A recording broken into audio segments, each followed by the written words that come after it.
કરચલિયાપરાના રાંદલમાનના ચોકનજીક 2 દિવસ પૂર્વે દેવાંગ ઉર્ફે દેવો રાજેશભાઈ ઉર્ફે રાજુ હોટી મકવાણા તેમના નાનીના ઘરે ગયા હતા. તે સમયે જૂની અદાવતની દાજ રાખી નિલેશ ઉર્ફે નીલો વિનોદભાઈ બારૈયા,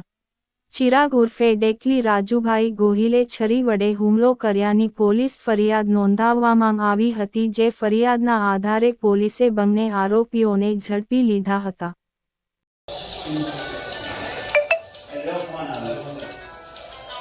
તને એની ફી આપું છું ને વખત ક્યાં કહું છું બરોબર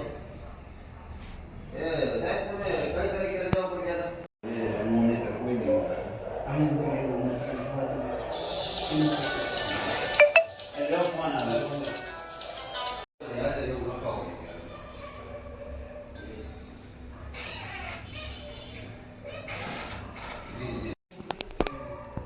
તારું કઈ નક્કી છે નહીં તો વેલો આવતો નથી બોલાવો તો તને એની ફી આપું છું ને વખત ક્યાં કહું છું બરોબર